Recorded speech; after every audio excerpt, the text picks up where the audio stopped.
नमस्कार दर्शक बंधु ऑथेंटिक टेस्ट ओडिशा को स्वागत जनाऊँगी। आज मुझे आसी गुड़ एवं अटार प्रस्तुत हलुआटी जोटा जी हेल्दी से टेस्टी। तेज चीनी ठार दूरे रुहतु। आपको पिला स्पेशली चीनी ठार दूरे रखु। एवं जना पड़ोनी बड़ है से भर चीनी खाई जहाँ भी प्रोब्लेम हवा कथा से बड़ है बाहर। तेणु एवं सजग हो जातु, चीनी ठार दूरे आसतु और गुड़ प्रस्तुत करूँ एमती अटार हलुआ। तेज चलतु स्टार्ट करवा। प्रथम ये मुझे कड़े नहीं गली गोटे छोट चामच 4 चामच घी।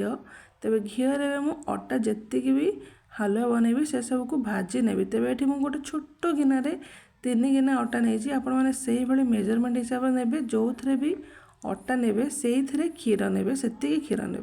तो प्रथम मुझे अटाटा को हाल्का ब्राउन कलर हवा जाए अटाटा को भाजी नहीं आसे कि भाजला समय तार एमती छोट छोट बिंडी टाइप हो जाए। ताकि भांगी भांगिकी खड़िका साहाय्य भांगी भांगिकी भाजी नवा प्रथमे। तो देखो ये भाजी है ब्राउन कलर हो गला। तो से जेहतु बिंडी टिके अच्छी तो सेटा को बर्तमान टिके चले ने एमती जब आप चला अच्छी चले ने ना एमती जब किसी छंका टाइप अच्छे से छांकी नहीं आसवे जो थे भी चलो। तो ताकू एमती चले सारापर आउ थे कड़े घी 2 चामच दे से अल्प बेसी किसी ना खाली अल्प टे काजू मुठी भाजिली। तेज आपड़ जदि अलग किसी ड्राई फ्रुट्स ऐड करा चाहते आराम से करें। मो पाखे जहाँ बर्तमान थी केवल सहीटा ही पकईदेली। तेज ताकू भाजी बाहर कर सारापर से देदेली क्षीर।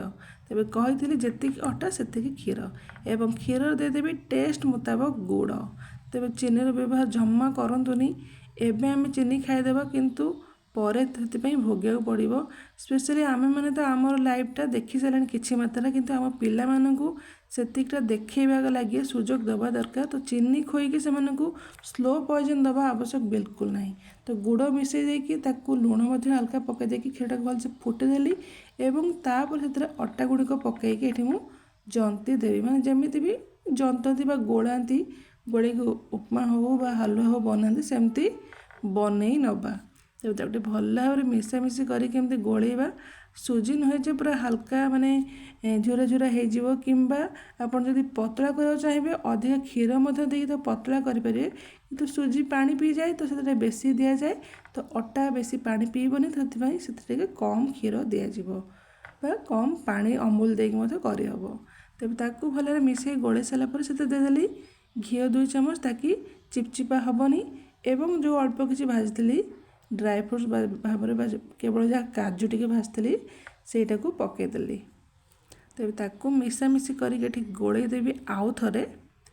तो मुझे कहती कि आम जिते गुड़ खाइबा सेते भल। चीनी बिल्कुल आम छोट स्पेशली आम छोट पिला तो दबानी।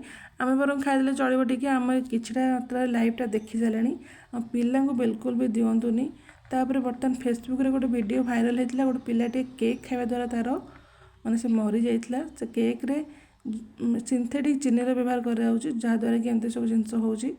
तो सत्य कि मिछ तो मुझे जानी किंतु शुणिला परे बहुत डर लगुच। तो ताकू एमती गोलागोली करके सब माने भलसे मिसी सारा पर घी इत्यादि बादाम सहित मिसी सारा पर ताकू एबे गोटे छोट माने टिफिन रे जमती फ्लाट टिफिन टाइप से एमती साइज कर दे देकी ताकू एबे आधा घंटा में फ्रिज छाड़देवी। तो यहाँ टी बसीगला टाइप रमती हम हालुआ खाते मार्केट रे भी हालुआ मिले काटिकी दिखती से टाइप बनीज। ताकू एमती टिफिन दे देकी ताकू बंद कर देकी फ्रिज रे गोटे घंटा रखिले भी चलो।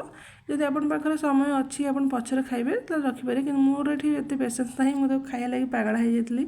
तो ताकू मात्र आधा घंटा रखिदेकी नहीं आसली। तेज देखूँ अधा घंटा पर मैं आपको देखी एमती भाव में से बसी जाइए हार्ड हो नरम थिला तो टे हार्ड हो खाइबा सुविधा आसो। तेज काटिदेबा एमती एवं जमती भी आम खाती काटिकी जेकोसी केक हो कि पोड़पिठा हो सेम काटिदेकी बाहर करी आनी खाइबा। किंतु आपड़ जदि एमती न खाइबे जदि केक माने टिफिन रखिकी पीस पीस कर न खाइबे भी पूर्व जो मुझे देखी स्टार्टिंग रे प्लेट रे सेमती आनिकी भी खाई परिबे। एमती गरम गरम थी एमती टिके ठंडा हो जाइथिबो। तेबे आपनक ऊपर डिपेंड करे आपण केमिति खाइबे ठंडा खाइबे कि गरम खाइबे। तो ताकू एमती बाहर कर दिया भी टिके फास्ट दुईटा बाहर कल टिके हल्का जेहेतु से पूरा साइड को लगी जाता टिके भांगीगला तेणुकर देखली तापर बाकी पीस गुड़ाक भलसे बाहरी आसीथिला। तेरे ताको सब बाहर कर नहीं आसला परे मु कौच स्पेशली मोर गोटे 5 वर्ष छुआ अच्छी सी ये जिनसा भल पाइला खाइबा को तो मुझे भाभी जदि मो वीडियो न भी चले मन दुख हेनी कारण ताकू तो भल लगे खाइबा को सेटा बड़ कथा। तेरे ताकू एमती सब काटिक नहीं आसली। एबे आपण एमती रेसिपी बनातु घरे बिना चीनी रे केवल गुड़ एवं अटा अल्प किसी बादाम देके आपण निश्चिंत पसंद आसीबो। तेरे वीडियोटी भल लगी लाइक शेयर सब्सक्राइब निश्चिंत करदेव चैनल टी को। धन्यवाद।